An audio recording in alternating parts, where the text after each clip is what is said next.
The direction in which a cylinder piston will move or a fluid motor will rotate can be controlled by the direction of flow into the device.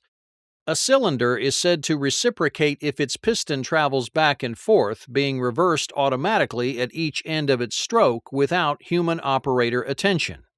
In an air cylinder, automatic reciprocation can be stopped by an electrical action or by a shutoff valve in the airline. If stopped by electrical action, it will continue to travel until it reaches one end or the other of its stroke. If stopped by shutting off the air, it can be made to stop anywhere in its stroke.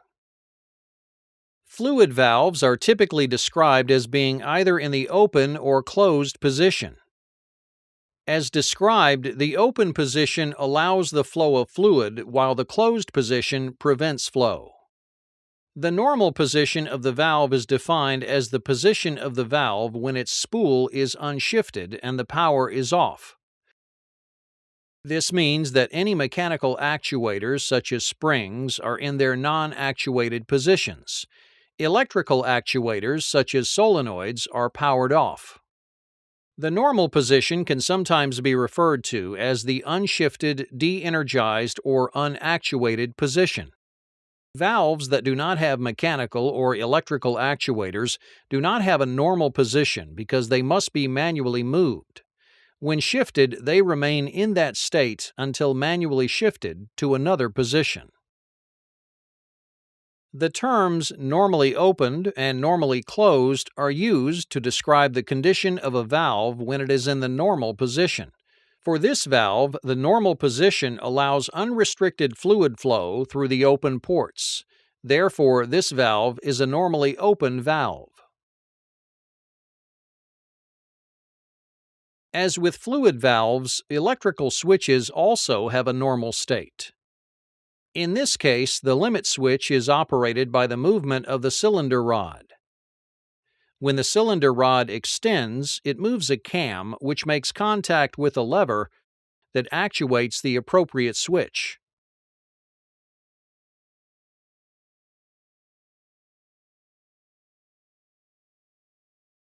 The limit switch regulates the electrical circuit that controls the cylinder. Wiring diagram graphic symbols for limit switches are used to identify both its location within the electrical circuit and the state of the switch contacts. The most common contact symbols show whether the switch is normally open or normally closed. As before, a switch is considered to be in its normal state when it is unshifted with the power off. While a normally open valve allows fluid to flow, a normally open switch prevents current from flowing. Electrical current can flow across the switch as long as both sides are touching contactors. Circuit diagrams are typically depicted in their normal off state before any work has been accomplished and no cycles have started. If the switch is drawn above the circuit line, it is a normally closed switch. If the switch is drawn below the line, it is normally open. Adding an arrow to either illustration indicates that the switch can be held open or closed. For example, consider the limit switch, which is an electrical switch operated by the motion of a machine or presence of an object. In this circuit, there are two limit switches. Limit switch 1LS is a normally open switch. The arrow shown next to the switch indicates that the limit switch is normally opened, but is held closed prior to the start of the cycle. The other limit switch in this diagram is 2LS. It also is a normally open switch. However, at the start of the circuit, it is in the open position and thus has no arrow. A holding relay is a necessary part of this circuit. Its coil is shown as a circle marked 1CR. Holding relays typically operate one or more relay contact sets. In this diagram, the holding relay operates one set of contacts. The contacts are depicted as normally open. As with switches, they can also be manufactured as normally closed, with a slash mark depicting the normally closed state. This particular circuit illustrates the electrical relationship between limit switch 1 and 2 and solenoids A and B. When the start button is momentarily pressed, relay coil 1CR becomes energized, allowing contacts 1CRA to be closed and connected. This allows the relay to hold a circuit through the stop button and contacts 1CRA. Once the contacts are closed and connected, the coil will remain energized even if the start button is released. When contacts 1CRA are closed, electrical power is distributed to the rest of the circuit. Since limit switch 1LS is held closed by the cam prior to the beginning of the cycle, current flows through this switch and activates solenoid A.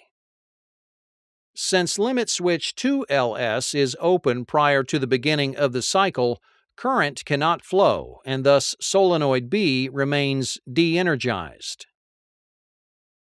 Solenoid A operates the hydraulic valve, which shifts to allow fluid to flow and extend the cylinder. As the cylinder extends, the cam releases limit switch 1LS, which in turn de-energizes solenoid A. However, since the valve has no spring returns, it remains in its shifted position when both solenoids are de-energized. As the cylinder continues to extend, the cam engages limit switch 2LS. When limit switch 2LS is closed, solenoid B becomes energized. Solenoid B then shifts the hydraulic valve, allowing fluid to drain from the blind end and begin to fill the rod end of the cylinder. The rod and cam begin to retract until the cam engages limit switch 1LS and the cycle starts anew.